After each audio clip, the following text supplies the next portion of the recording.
I've had an interest in cruise ships all my life, and I've been fascinated to watch the industry evolve and grow. In North America, there are plenty of cruise vacations to choose from the ultra luxury to the budget, all of which have their own market demographic along with massive modern ships. But there's always been one outlier in the mix here, a cruise line that has been sailing out of Florida for decades and has rebranded multiple times following bad press, most recently changing their name to Margaritaville At Sea. So I traveled to South Florida to find out what sailing on board this somewhat infamous cruise line is like, and how the oldest cruise liner sailing out of a North American port fits into the modern industry. This is North America's worst cruise ship.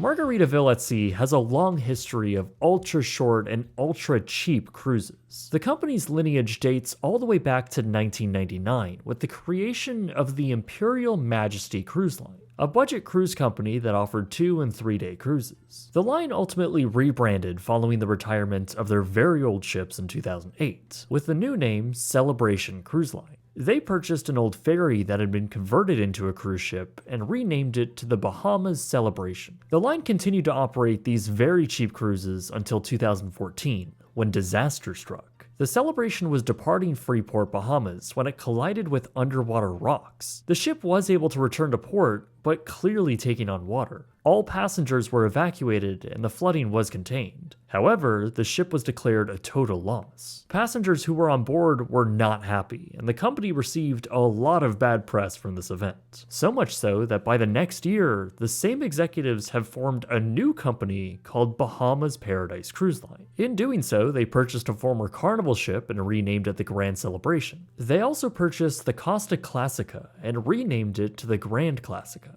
Now, this new cruise line continued to operate with varying degrees of success. They carried on with the ultra-budget business model with these older ships. Following the pandemic, though, it seemed as though their occupancy was extremely low, sailing some voyages with under 200 people on board. By this point, it looked like they were interested in yet another rebranding, and they apparently found the right partner for that in December of 2021, when it was announced that Jimmy Buffett's Margaritaville brand would partner with Bahamas Paradise Cruise Line for a total rebranding. Now, this was essentially a branding-only partnership, as the cruise line would retain ownership of the vessel and keep the original executive team. The financial terms of the deal were not disclosed, but the companies did announce that the remaining ship in their fleet, that being the Grand Classica, would undergo a multi-million-dollar renovation. Margaritaville already had a partnership with Norwegian Cruise Line, with their restaurants on a few of their ships, but they decided to pull all of them in favor of this new direction. Now, the Grand Classica is an interesting ship on its own. She was commissioned in the late 1980s by Costa Cruises and completed construction at Fincantieri in 1991. She continued to sail under the Costa flag for many years to come, navigating the waters of the Mediterranean and eventually Asia. In the year 2000, Costa had planned an extension for the ship and commissioned the construction of a massive 146-foot midsection. The plan was to cut the entire ship in half, slide in this new section for added capacity and length. But the shipyard who was contracted to complete the job essentially went bankrupt, and this huge section was ultimately just scrapped. Now, the ship did see some other incidents, like in 2005 when it suffered a pretty large fire. In 2008, the Classica collided with an MSC ship off the coast of Croatia, suffering only minor damage. The same could not be said for its second collision 2 years later, when she temporarily lost power in a busy Chinese shipping lane and collided with a cargo ship. The result was a massive gash in the side of the Classica's hull.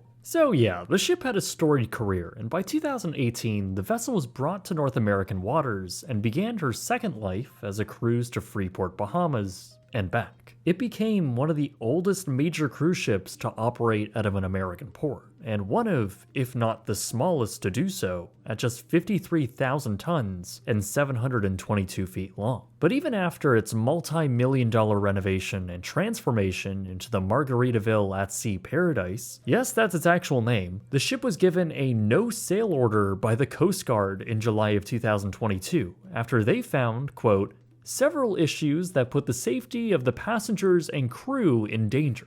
Knowing all of this, I was very hesitant to book our voyage on their only itinerary, a 2-night, 3-day trip from the port of West Palm Beach to Freeport, Bahamas, and back. We booked what would essentially be their version of a mid-tier cabin, which is a lower deck ocean view room, and we received cabin number 4145 on deck 4. At first glance, you can tell this is where a lot of the money from the renovations went, as each cabin got a fresh look that is admittedly pretty clean looking. I like the large TV in the corner, and the bed linens actually feel pretty nice and were also clean. There's also a nice side chair and a small desk area. We got a mini fridge, more than enough closet space for a 2-night trip, and of course a porthole. The artwork in here was nothing special, but was definitely on brand, as was the wallpaper. However, then there's the bathroom, which did not get the same treatment as the rest of the room. Just a new coat of paint, a new floor that already looks very worn, and an awkward picture frame. Everything else is basically the same as the Costa Classica, and that's apparent from the 90s-esque vanity and sink, which has a design flaw that won't let you turn the faucet handle all the way to cold since it collides with the mirror. It also has a tiny shower with an exposed dirty drain. By day 2, there was a pretty strong sewage odor that was emitting from this drain, and it all just felt really gross. The finer details within the main space were also suffering from its age, primarily with a major lack of any plugs. We only had one North American socket under the desk, but also surprisingly a USB-A and C port above the desk. Water was in the room, but at an extra charge, as was a bottle of wine. The ceiling in our closet had some mysterious splatters and possibly mildew or mold growing on it, and the rail for our bathroom sliding door I don't think has been cleaned since 1991. There's also just a few quirks about this cabin that date it back to a different time, and while it wasn't unlivable, I think a further renovation could be a benefit for all the cabins here. But we were also traveling with our friend Michael, and he had a cabin on the other side of the ship, also on deck 4. So we went to go see what his room was like, which on paper was the exact same category as us. But his room also had a few quirks that completely puzzled us. Like his cabin for some reason had 2 seats rather than our 1, but a smaller bed overall. Unlike our cabin, his did come with some charging ports on at least one of the bedside tables, as well as a full blackout drape. His bathroom floor was also, for some reason, different than ours, but just as worn. Though his cabin was also just missing a mini fridge, and when we put a black light on it, well, it wasn't great. Most concerning of all, though, was that we noticed the smoke detector above the bed was completely sealed over with tape. Something you'd see in like a $40 motel room, and it's not the most compelling case for a safe ship. Anyways, this general room layout applies to the vast majority of the ocean view and interior cabins on board. But there are 2 other categories, those being a junior suite set up in a somewhat small living room and bedroom layout, and the Grand Terrace suite, the only category that actually has a balcony on board. There's only 10 of them on the ship, so they're by far the most expensive. Food on board was honestly not very good at all. There are 3 complimentary eateries on board, those being the main dining room restaurant called Finn's, the 5 o'clock somewhere burger bar, and the Port of Indecision buffet. Why it wasn't called the Jimmy's Buffet? We will never know. Almost everything I tried from the buffet was aggressively average or just terrible. The only dishes I actually enjoyed were the rice-based ones. Everything else, like the lasagna with corn in it for some reason, and the breaded fish were just not good, borderline terrible. Selections there were also pretty lackluster, and most of it just didn't look very appealing, like the pasta bar which had pre-cooked pasta just sitting out in the open air. They did have a panini section that was made to order, and they were pretty okay. I would say everything else tasted slightly lower quality than a good airport lounge.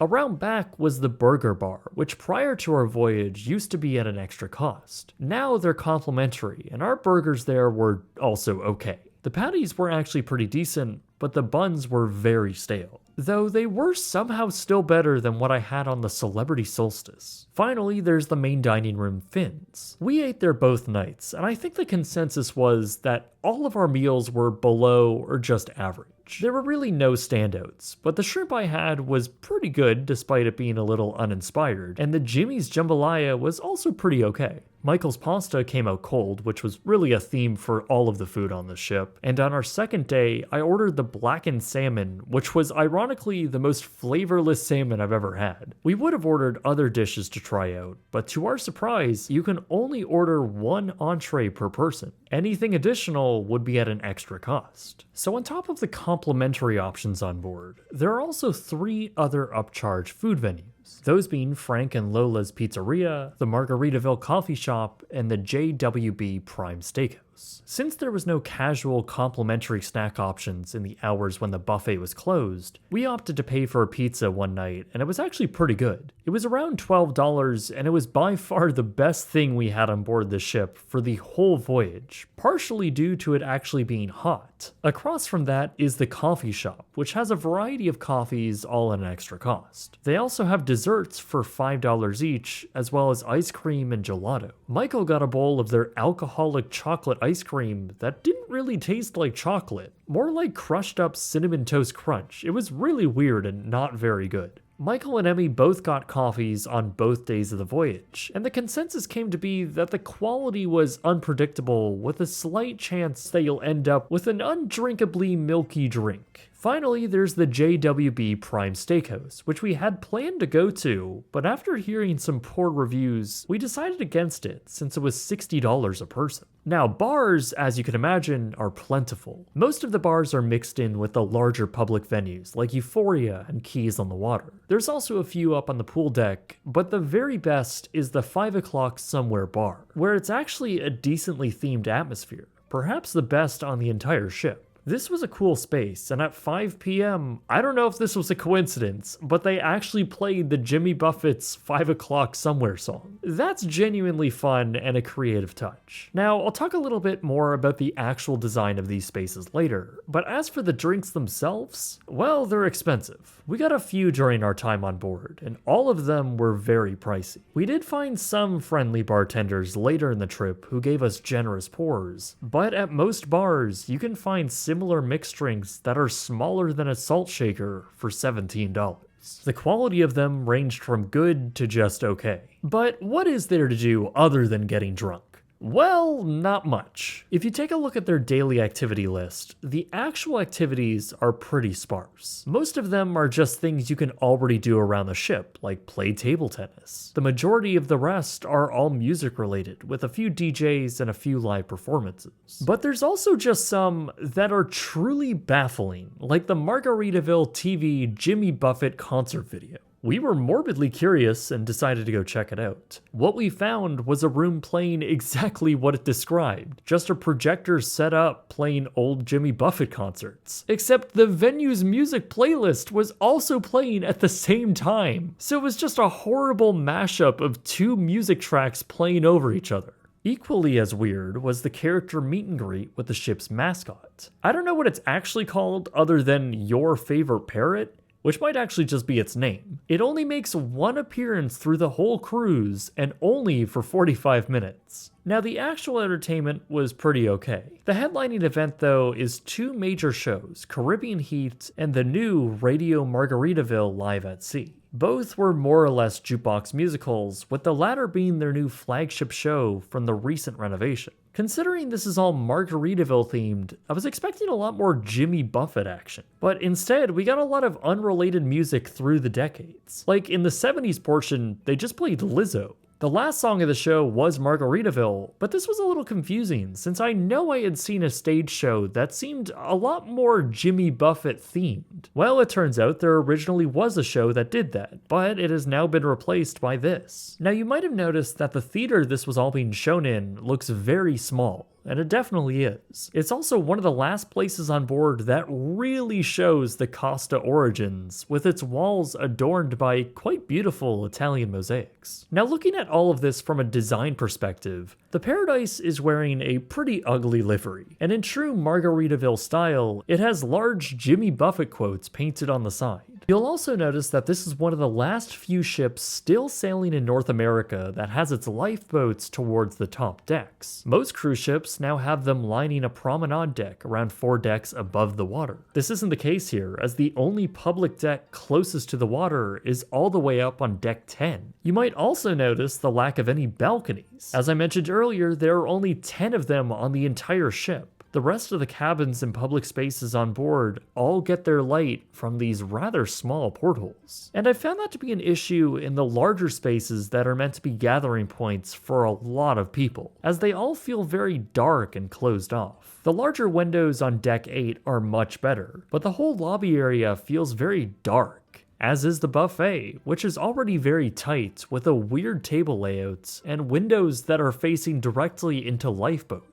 It doesn't help that most of the furniture is all a dark red and beige, just adding to the dreariness of the space. The majority of this furniture is literally from the Costa Classica, so a lot of it is damaged or heavily worn. In fact, there's a lot of references back to the Costa Classica, with its logo still on a few signs, the elevator still announcing the decks in Italian, Ponte 14. and perhaps most obvious, on the funnel itself. Notice that big C on the funnel? Back inside, I did like the openness the large windows gave inside quays on the water, a rare place to see out of full windows. Likewise, the Hemisphere nightclub was actually really fun in the evenings, with a lively nightclub scene and even a pool table, which I loved. But par for the course with this ship, the table was kinda just broken. It's supposed to cost $2 a game, but sometimes the balls would just get stuck or fall down the wrong holes. When we boarded, someone had already broken a hole in the side to essentially hack the game and get the balls out. So given the machine was just broken most of the time, we just did that. On the last night, one of the security guards figured out this hack and called down a man who proceeded to abruptly collect all the balls from our active game into a Coors Light bucket, said game's over, and left. Anyway, the rest of the indoor public spaces all retain a lot of the original design characteristics, like the wood paneling, the ceilings, and the furniture. The stars on the water bar is almost completely unchanged from the ship's Costa days, and was actually my favorite bar on board. There was also a flex space from what I think used to be the ship's library.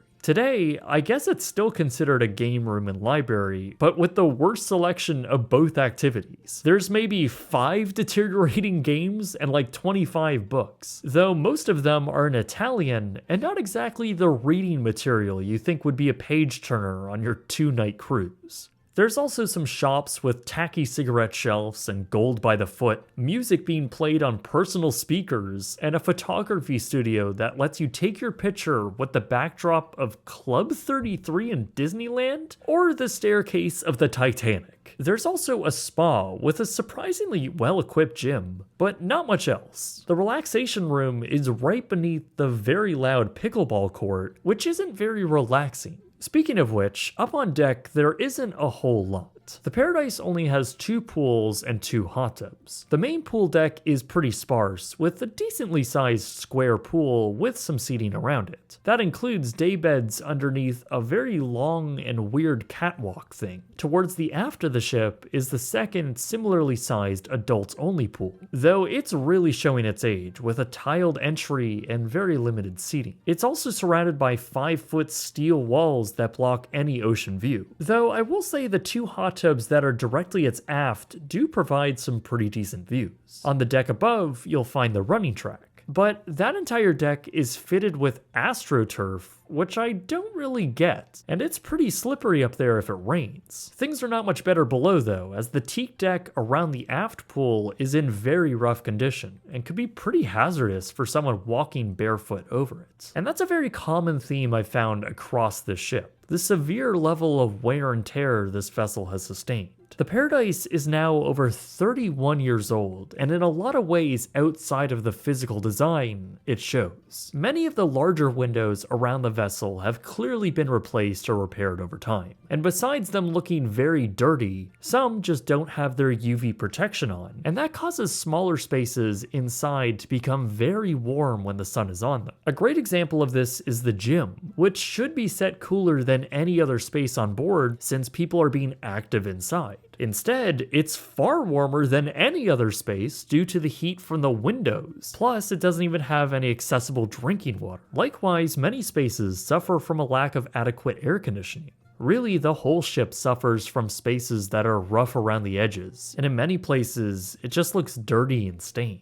In that spa area, there was green moss growth on the saturated stained carpet under the windows. And there really is so much more, from Emmi getting locked in a public bathroom stall, to the very dated look of said bathrooms, the stained carpets everywhere, to a taped on fire sprinkler. There are just too many things to note, but really none of this is that surprising since this was a half-baked renovation for a ship that has had 30 years of guests abusing it.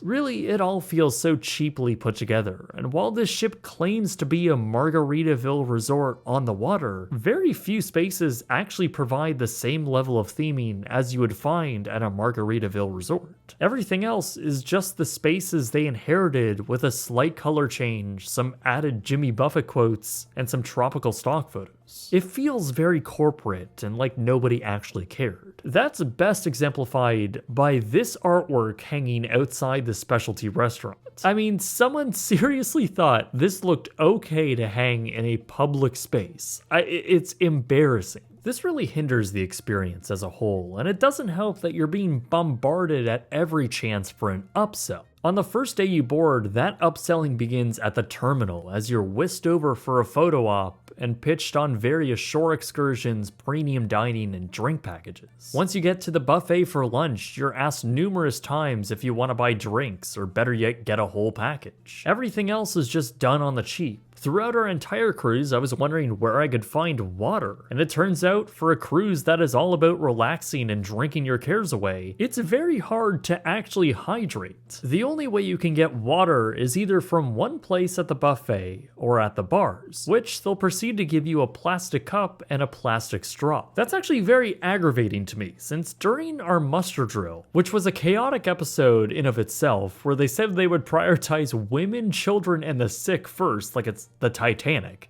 Sick people, women, and children will have priority in boarding. They also said they would strive to be an industry leader in preserving the environment. Ladies and gentlemen, we at Margaritaville at Sea are completely committed and to preserving the environment.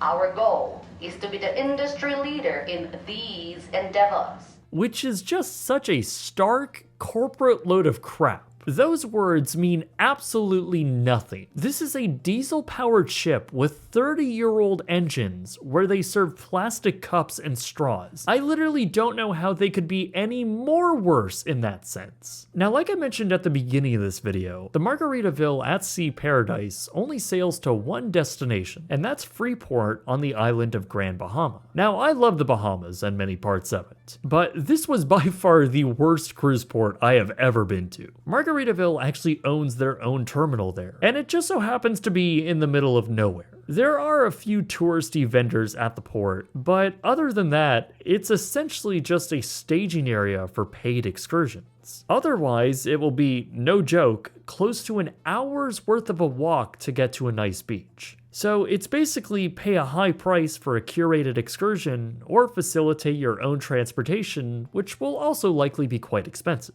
Not sure how helpful this is for people looking for an affordable vacation. Okay, so let's actually break down the price of what we paid and what this whole experience actually costs. So for our lower decks ocean view cabin, we paid $452 USD for 2 people. Now you can get cheaper than that, with voyages in an inside cabin during a last minute cruise being as low as $282 for 2 people. The higher cabin categories though get much more expensive, with the cheapest balcony suite being over $1,600 for 2 people. I think that's a pretty terrible value for what you're getting here. Getting a luxury room on a ship that is the most bare bones is like getting a Lufthansa business class seat on a Spirit Airlines flight.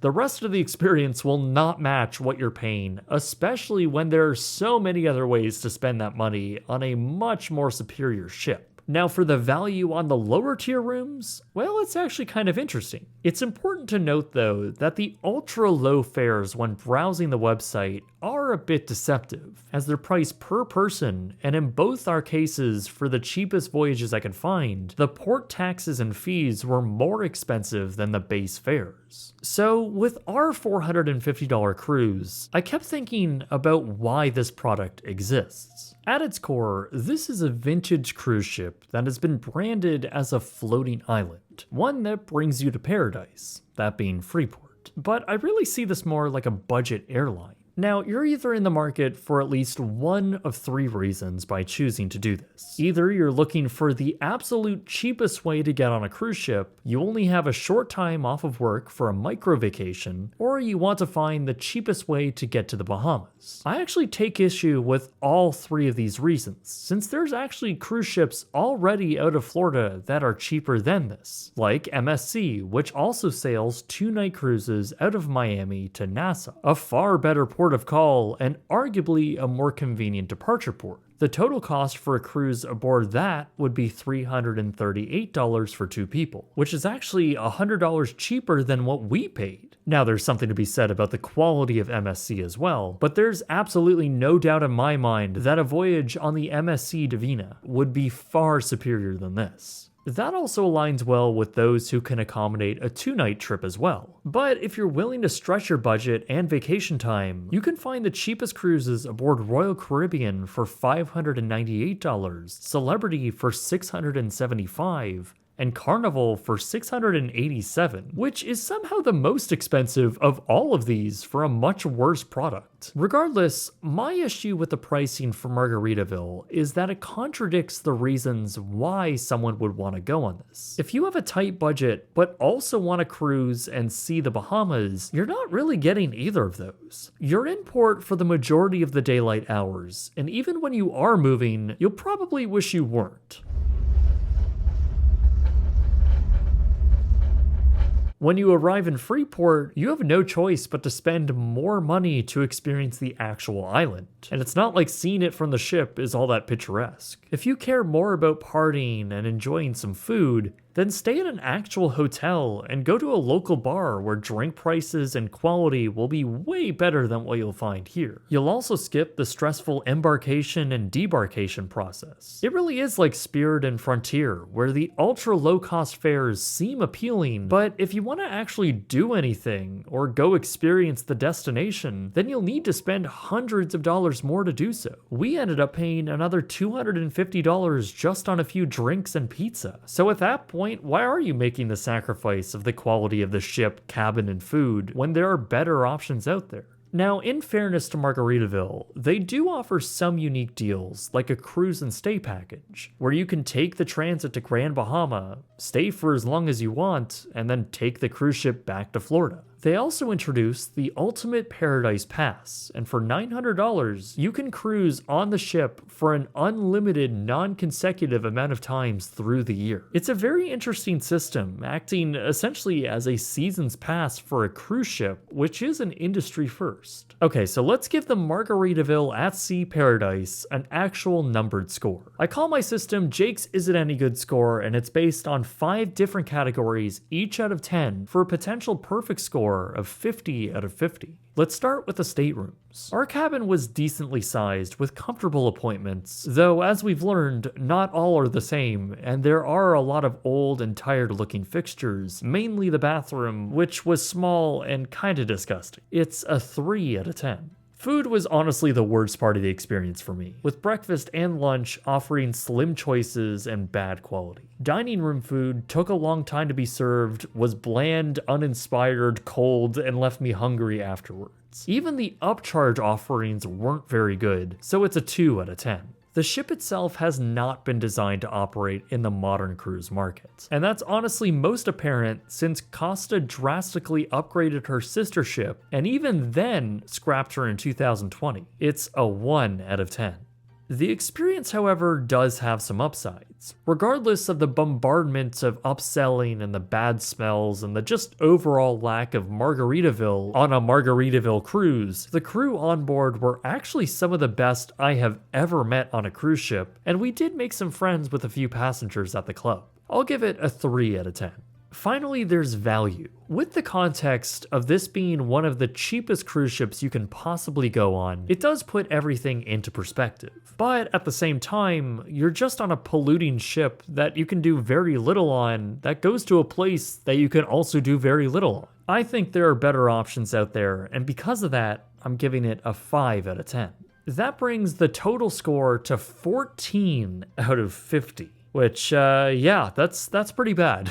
It's by far the worst out of anything I have yet to review. Despite my horrible score, my concluding thoughts are honestly not all that negative. It does help that I went with my incredible partner Emmi and my good friend Michael, and I'm glad that we got to meet a few people on board. I am genuinely leaving with some good memories from our trip, like our time playing our janky pool in the nightclub for hours and hours until staff came and took all of our balls. As a person who takes interest in ocean travel, it was cool being on the oldest cruise ship I have yet to travel on. I mean, it's borderline a converted ferry, like a floating dive bar, really. But I still like that. And really, you're not even moving through the ocean most of the time you're on board. Now, these are probably not things Margaritaville at Sea wants me to take away from this, but those were the only highlights for me. Everything else was below average or just bad, mostly due to the state of the ship. And really, no matter how many times they send it in for light renovations, it won't fix the problems. The vessel needs a complete refit, probably in the range of $110 million. But that would make absolutely no sense to do, as the ship itself is probably worth less than $25 million.